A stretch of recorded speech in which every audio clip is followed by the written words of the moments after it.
Fullness की जो है वो डेफिनेशन बताई। एक्सीलेंस का बड़ा ताल्लुक है माइंडफुलनेस के साथ, और एहसान, एक्सीलेंस का मतलब है एहसान।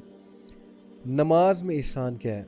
मैं आपको एक बड़ी ज़बरदस्त बात बताता हूँ कि एक कंपनी के मैनेजर थे plus also you can say owner थे। उनसे उनके एम्प्लॉय बहुत डरते थे, उनके गुस्से से बहुत डरते थे, उनके एक्सप्लोड करने से बहुत डरते थे, उनकी इम्पेशेंस से बहुत डरते थे। कुछ लोग होते हैं ना, एक्सप्लोड कर जाते हैं, उनसे उनका गुस्सा कंट्रोल ही नहीं होता। तो किसी ने उनको कहा कि आप जो है ना वो इस चीज़ को कंट्रोल करें, ये चीज़ नुकसान पहुंचा रही है, आपकी लीडरशिप पे क्वेश्चनिंग हो रही है और लोग मुतनफ़र हो रहे हैं, लोगों की परफॉर्मेंस कम हो रही है इस वजह से। ये मैं आपको बिल्कुल सच्चा वाक़या बता रहा हूँ। तो एम्प्लॉय वो जो थे, ऑनर जो थे, वो उन्होंने एक माहिर नफ्सियात के साथ रब्ता किया। माहिर नफ्सियात जब ज़ाहिर है कि वो कुछ पैसे लेते हैं, आपको कुछ प्रैक्टिसेस सिखाते हैं। उन्होंने उनको प्रैक्टिस क्या सिखाई कि आपने मेरे सामने 2 से 3 मिनट जो है ना वो प्रैक्टिस करनी है साइलेंस, कुछ नहीं सोचना। 2 से 3 मिनट मेरे सामने साइलेंस प्रैक्टिस करनी है, मेरे सामने, मैं सामने होऊंगा, आपने साइलेंस प्रैक्टिस करनी है। उन्होंने कोशिश की, उन्होंने कहा कि नहीं होती, मतलब मेरे जहन में थॉट्स आने लग गए हैं, मेरा फोकस आउट हो गया है, मुझे गुस्सा चढ़ रहा है, मैं यहाँ पे क्यों बैठा हुआ, नहीं हो रहा मुझसे। उन्होंने कहा फिर करें, फिर करवाया, थोड़ी बेहतर परफॉर्मेंस हुई, फिर करवाया और बेहतर परफॉर्मेंस हुई। उन्होंने कहा अब आपने इसको प्रैक्टिस करते जाना है मेरे पास आके। कुछ भी नहीं है, सिर्फ ये कि साइलेंस प्रैक्टिस करा रहे हैं उन्हें कि चुप करके मेरे सामने बैठ जाए। अच्छा, नेक्स्ट टास्क उनका ये कि अब आपने अकेले में, अब मैं नहीं सामने बैठूंगा, अब आपने कंप्लीटली अकेले में अपने थॉट्स को कंट्रोल करना है, फोकस रहना है, साइलेंस को प्रैक्टिस करना है, सारी चीज़ों को, दुनिया को एक साइड पे लगा देना है, और you have to be silent in your mind as well. ये बड़ा मुश्किल काम है, माइंड को भी साइलेंट करना। अब उनकी ये प्रैक्टिस शुरू हुई, होती गई, वो इसमें एक्सपर्ट हुए, प्रैक्टिस कर करके न्यूरॉन्स के कनेक्शंस बनते हैं ना। जब आप कोई चीज़ प्रैक्टिस करते हो तो ऑब्वियसली न्यूरॉन्स आपस में कनेक्शंस बनाते हैं उस हैबिट के हवाले से। साइलेंस की हैबिट प्रैक्टिस हो रही है, फोकस की हैबिट प्रैक्टिस हो रही है।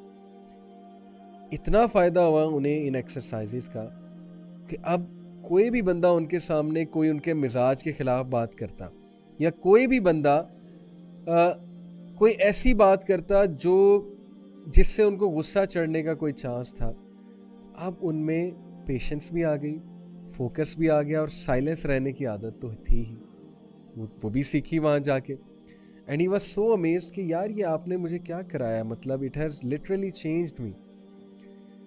तो देन साइकोलॉजिस्ट ने उन्हें कहा कि ये जो चीज़ मैंने आपको सिखाई है ना, ये नमाज है। नमाज में हम क्या करते हैं? अगर हम नमाज को सही से पढ़ें, हम साइलेंट रहते हैं नमाज में। साइलेंट से मुराद है कि वो बातें तो नहीं करते ना जो हम रोज़मर्रा में करते हैं, हम सिर्फ अल्लाह की याद जो है उसको इस्टेब्लिश करते हैं। जैसे अल्लाह ताला ने मूसा अलैहिस्सलाम को कहा था अकीमिस सलात लिज़िक्री, कि है मूसा मेरी नमाज कायम करो मेरी याद को कायम करने के लिए, मेरे ज़िक्र को कायम करने के लिए। हम अल्लाह को याद करते हैं नमाज में। अच्छा, उससे क्या है कि हम साइलेंट रह रहे हैं, हम फोकस कर रहे हैं, हम में सब्र आ रहा है, पेशेंस आ रही है, हमने कोई हरकत नहीं करनी, हमने अपनी नमाज में थॉट्स को रेजिस्ट करना है, वसवसों को रेजिस्ट करना है, हमने इधर उधर की सोचों को नहीं सोचना, हमने उन अल्फाज पे गौर करना है, हमने सजदा करते हुए अल्लाह ताला ऐसे फील करना है कि अल्लाह ताला से हम बातें कर रहे हैं, हम अल्लाह ताला के बहुत करीब हैं। और यही मैं हदीस आपको सुना दूँ, सही मुस्लिम की हदीस है। नबी अकरम सल्लल्लाहु अलैहि वसल्लम ने कहा अल एहसानु अन तअबुदल्लाह कअन्नका तराहु फ़इन लम तकुन तराहु फ़इन्नहु यराक। सही मुस्लिम हदीस नंबर 8। एक्सीलेंस, एहसान क्या है कि तुम अल्लाह की वर्शिप करते हो as if you see him. अब इसका ये मतलब नहीं कि अल्लाह की इमेज बना लेनी है। As if you see him से मुराद है कि तुम अपने माइंड में ये लाओ, ये थॉट लाओ कि जैसे अल्लाह सुब्हानहू व तआला तुम्हें देख रहा है। और अगर तुम ये नहीं कर सकते, for if you do not see him then surely he sees you, फिर ये थॉट लाओ कि वो तुम्हें देख रहा। ये है एहसान। अब जो बंदा इस तरह से नमाज पढ़ेगा, आप सोचें कि वो कितनी उसकी हेल्प होगी। उसका फोकस बनेगा, उसमें से इम्पेशंस जाएगी, उसको साइलेंस की प्रैक्टिस होगी, उसको सब्र की प्रैक्टिस होगी, उसमें कंपोजर आएगा। आप खुद देखिए कि नमाज हमें क्या सिखाती है। हमें नमाज में ये बताया गया है कि आप अल्लाह अकबर जब कहते हो, आप अपनी नज़रों को सजदे की तरफ जो है वो रखो, सजदे के जो स्पॉट है उस तरफ अपनी आंखों को लेके जाओ। नमाज में आंखें खोलनी चाहिए, आंखें बंद करके नमाज पढ़ना ये मना है, अनलेस एंड अनटिल आपके सामने बहुत ज़्यादा डिस्ट्रैक्शंस हैं। अदरवाइज आंखें खोल के नमाज पढ़नी चाहिए। नबी सल्लल्लाहु अलैहि वसल्लम ने बाकायदा हुक्म दिया है। हमें कहा गया कि आंखें खोल के सजदे की जगह देखो, यानी एक जगह फोकस करो और अपने अल्फाज पे फोकस करो। This is building our mindfulness as well as focus, जिसकी आज के दौर में अशद ज़रूरत है। उसके बाद हम सजदे में जाते हैं, रुकू में जाते हैं, अतैया में बैठते हैं। एक एक चीज़, एक एक मूवमेंट हमें क्या सिखा रही है? सिंक्रोनाइजेशन, सब्र, कंपोजर। अब अनफॉर्चुनेटली हमारी नमाजें किस तरह की हैं, जिसमें ना फोकस है, ना उसमें सब्र है, ना उसमें अल्लाह ताला की याद दहानी है। उसमें हम अटैच दुनिया के साथ ही होते हैं।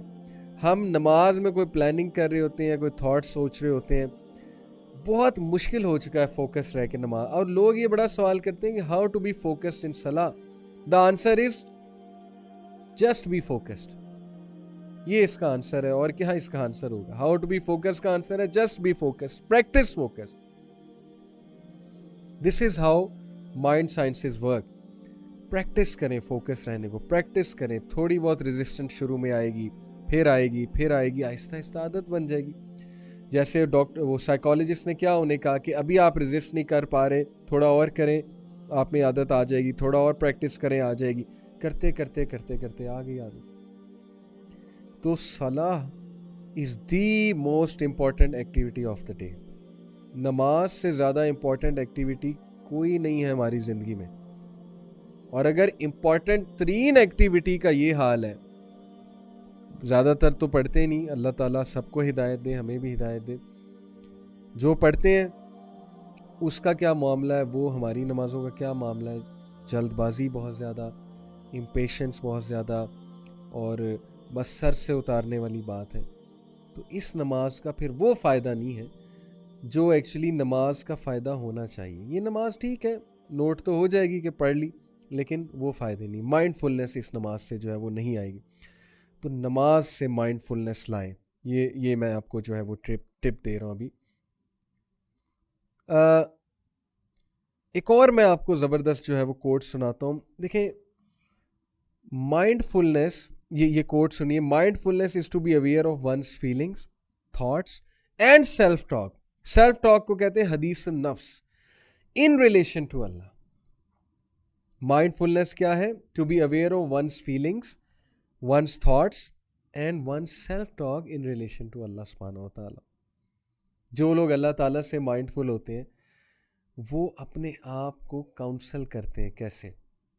कोई गुनाह का थॉट माइंड में आ रहा है तो वो सेल्फ टॉक करते हैं अल्लाह के बारे में कि नहीं नहीं नहीं, अल्लाह नाराज़ होगा, अल्लाह क्या सोचेगा मेरे बारे में।